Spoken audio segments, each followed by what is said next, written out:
The boardroom buzzed with tension. Floor-to-ceiling windows cast pale morning light across the long glass table, but nothing about the meeting felt bright. Executives in tailored suits shuffled papers, clicked pens, and exchanged thinly veiled looks of panic. The company's flagship project, a cloud-based logistics AI, had just failed its final integration test. That failure cost them their most important client and placed a billion-dollar investment in jeopardy, outside the glass walls. A woman pushed a cleaning cart. Her name was Alina. She wore a navy uniform, comfortable sneakers, and carried a quiet grace that made her presence feel invisible to most. She emptied bins, refilled soap dispensers, and mopped floors with steady hands. Always early, always thorough.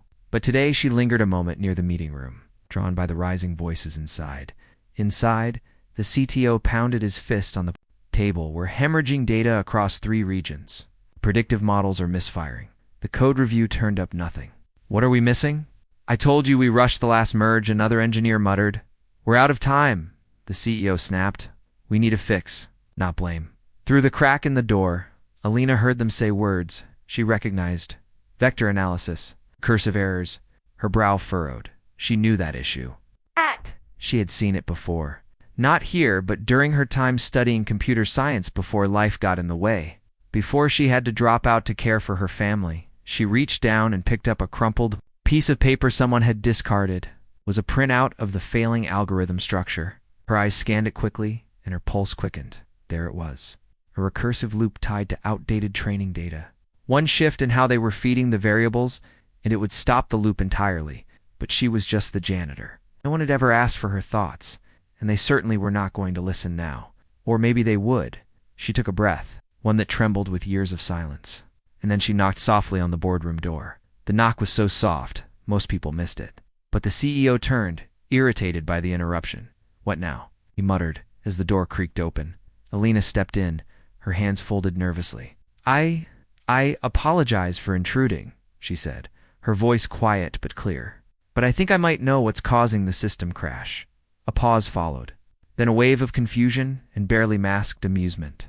The VP of Operations raised an eyebrow. Who are you, Alina? She replied. I clean the East Wing. The CFO chuckled under his breath. You clean? You want to fix our core algorithm? The room erupted in awkward snickers. Someone whispered, this is what desperation looks like. But Alina didn't shrink. Her voice trembled, but her eyes didn't flinch. I studied computer science at Stanford, she said softly. Before I had to leave, I kept learning on my own. I saw one of your printouts, line 423, is feeding outdated training variables into the recursion loop. That's what is corrupting your predictive model. The room went quiet. The CTO blinked. Wait, what did you say? Alina stepped forward slowly, gently setting the crumpled paper she'd found on the table. With a pen she carried in her apron, she circled a block of code and scribbled a new structure beside it. If you switch the sequence here and isolate the loop from the legacy data input, the model stabilizes. She looked up. I think that's the missing piece. No one spoke. The CEO leaned forward slowly, staring at the corrected code. Room, just moments ago filled with dismissive laughter, now buzzed with uneasy silence. She is right, the CTO finally said, almost in disbelief. She is exactly right. And in that moment, everything changed. The CTO grabbed the paper and rushed to his laptop, his fingers flying over the keys. Lines of code scrolled across the screen as the executives leaned in, watching with bated breath. No one was laughing now. Within moments, the system that had been crashing for days came to life. The red error bars vanished. The analytics dashboard, once frozen, began populating with live data. Real-time projections surged back online. The billion-dollar predictive engine was stable for the first time in weeks. It is fixed, the CTO whispered. She actually fixed it. Lena stood still, her hands folded in front of her apron, unsure what to do. She had come only to help. She never expected to be standing in the middle of a boardroom where billion-dollar decisions were made. Ow. Where?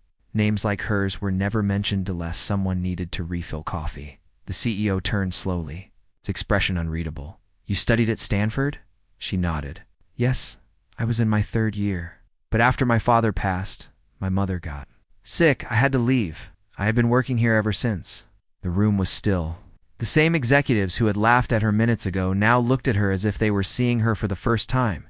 You fixed a problem none of our consultants could crack in 2 weeks, the CEO said. We brought in specialists from 3 firms, burned through almost $400,000.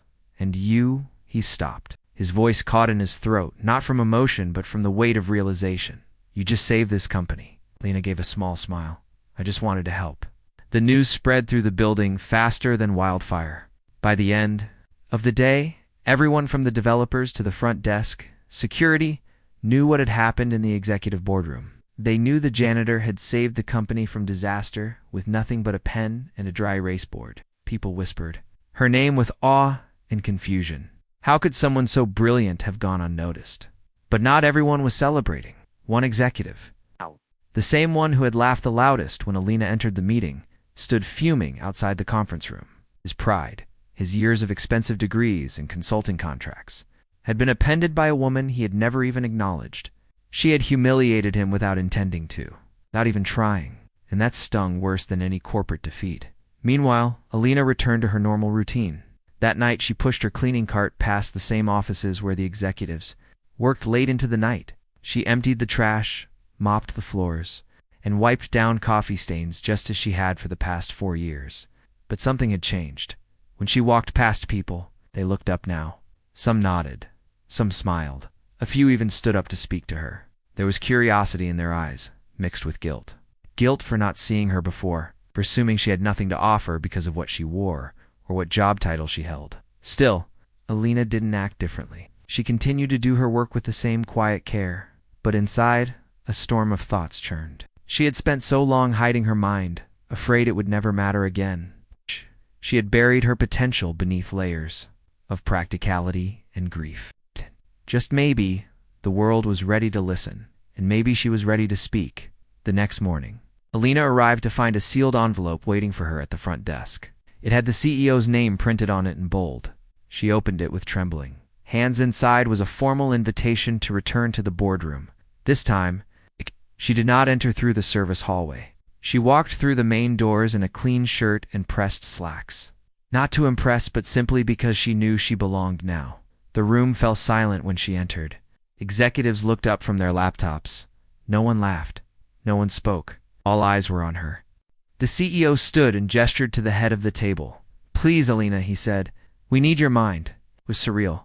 Less than 48 hours ago, she had been invisible. Now the company's survival was tied to the ideas in her head. She sat down quietly, her expression calm, her eyes scanning the document spread across the table. She was no longer just a janitor. She was the woman who had seen what no one else could. For the next hour, she walked them through the revised system she had created, how it would reduce the budget deficit, prove turnaround time, and avoid the legal entanglements of the original plan. She answered every question with clarity. She corrected projections that teams had struggled with. For months, she was not guessing. She knew. By the end of the meeting, no one was thinking about her uniform. They were thinking about her mind. The CFO leaned in and whispered, "She just saved us $1 billion loss." But Alina was not done. She leaned forward, pointed at one final chart and said, "This only works if you fix the culture too." A few faces stiffened. She continued, "I was invisible in this room yesterday, not because I lacked value, but because no one believed someone in my position could have value. That needs to change." The silence that followed was not awkward. It was reflective, honest, and for the first time, the company's most powerful leaders began to truly listen. Weeks later, the company's transformation was no longer just technical, it was cultural. They restructured teams, created a mentorship program that invited overlooked staff to pitch ideas directly to leadership. For the first time, janitors, interns, assistants, those once dismissed, were seen, heard, respected. And it all started with one woman who dared to speak when no one expected her to. Alina didn't ask for a promotion, but they offered her one, anyway, lead systems analyst. She was hesitant at first. The title didn't matter to her as much as the work did. But when she walked into her new office, modest, sunlit, and lined with whiteboards, they had placed something special on the desk. A framed note to Alina for reminding us that brilliance doesn't always wear a suit, and that genius is silent only until the world is ready to listen. The note was signed by the entire board. Her first official act wasn't rewriting code or signing off on $1 million budget.